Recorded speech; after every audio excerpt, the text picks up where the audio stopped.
soma sasa, soma hapa kwa dhambi hapo. Sielewi ni mstari gani? 28 inasemaje? Kwa maana hii ndiyo damu yangu, kwa maana hii ndiyo damu yangu ya agano imwagikayo kwa ajili ya wengi, si wachache. Damu ya Yesu, damu ya Yesu ilimwagika ni kwa ajili ya mimi na wewe, ili maisha yako yakuwe sawa, ili familia yako iwe sawa, ili boma lenu liwe sawa, ili ndoa yako iwe sawa. Damu ya Yesu ilimwagika ili uzae watoto. Damu ya Yesu ilimwagika ili uheshimike mashambani na uheshimike mchini. Maandiko inaniambia damu ya Yesu ilimwagika ili watu waweze kusoma, ili watu waweze kufanikiwa. Damu ya Yesu ilimwagika ni kwa ajili yangu, ni kwa ajili yako, ni kwa ajili yako, ni kwa ajili ya watoto wako, ni kwa ajili yako, ni kwa ajili ya mke wako, ni kwa ajili yako, ni kwa ajili ya mume wako, ya kwamba mauti iondoke, ya kwamba magonjwa iondoke, ya kwamba laana siondoke. Hiyo nayo ilimwagika ni kwa ajili ya wengi. Maandiko inasema damu ya Yesu pale msalabani ilimwagika si kwa wachache, ilimwagika ni kwa ajili ya wengi. Naongea nikijua kwa nyumba yenu mko wachache, mko wengi ambao mnaenda kuinuliwa, ambao mnaenda kubarikiwa, ambao mnaenda kufunguliwa, ambao mnaenda kupokea amani ya Bwana Yesu.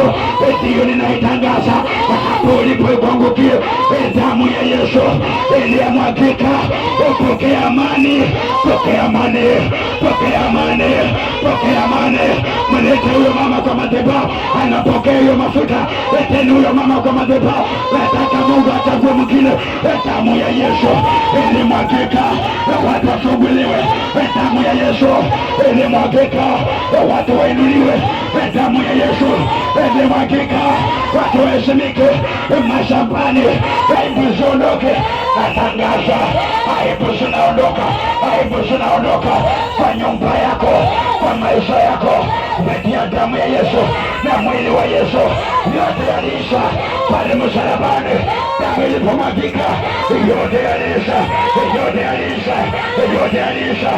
Shida zinaisha, taabu zinaisha, magonjwa inaisha, mauti inaisha, visirani vinaenda, kesi inaenda, madharau inaenda, vita vinaenda, vita vinaenda, vita vinaenda. Haleluya! Yakatalabosokotoba. Natamani kuhubiri. Moto wa Mungu ukiwa hapo nielewe. Moto wa Mungu ukiwa hapo nisikie. Nasikia Roho wa Mungu akiwa ametua juu yangu. Nitangaze mambo haya kwa hawa mama wanatazama, kwa hawa wazee wanatazama. Kumbe umeteseka na dhambi hiyo, imekuzuilia usioe, imekuzuilia usioleke. Umeteseka na dhambi hiyo, imekuzuilia usikae na pesa. Unatokana ukisema masikini, kumbe ni dhambi iliyotoka kwa mababu. Kumbe ni dhambi iliyotoka kwa wajomba. Kumbe ni dhambi iliyotoka kwa familia fulani. Mimi nimekuja kusema dhambi zitarudi kwa, dhambi zitarudi kwa, dhambi zitarudi kwa. Hautakaa na dhambi juu ya maisha yako. Dhambi inachoma. Dhambi ya watoto inaondoka, ndani ya watoto inaondoka, ndani ya mke wako inaondoka, ndani ya familia yako.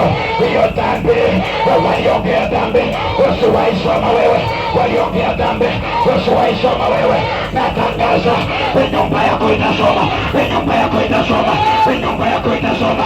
Hiyo dhambi waliongea, waliongea kwa kutokujua ya kwamba mwili wa Yesu uko tayari. Waliongea kwa kutokujua ya kwamba damu ya Yesu niko nayo madhabahuni. Natangaza kwa jina Yesu, kwa damu ya Yesu, kwa damu ya Yesu iliyotereka msalabani, utakuwa sawa, utakuwa sawa. Raundi hii utakuwa sawa, raundi hii utafanikiwa, raundi hii utainuliwa, raundi hii utaponywa, raundi hii utaendelea, utaendelea kwa damu ya Yesu, utaendelea kwa damu ya Yesu, utaendelea kwa damu ya Yesu. Utapanuka uchumi wako kwa damu ya Yesu. Wacha niongee mambo ya kiunabii. Utajenga watajenga, watajenga, watajenga. Naongea mambo ya kiunabii. Naona mawe ya kujenga, naona simiti ya kujenga, naona shamba ukinunua, naona ploti ukinunua. Sema haleluya. Praise the living God. Praise the living God. So nipenda kampeni nikwambie kitu. Nipenda kampeni nikwambie. Sijui kwa nini msomaji amenyamaza hapo kwa dhambi hapo. Msomaji soma hiyo kitu. Nataka kuongea. Kwa maana hii ndiyo damu yangu. Kwa maana hii ndiyo damu yangu. Ngoja. Huyo si Muislamu anaongea. Huyo si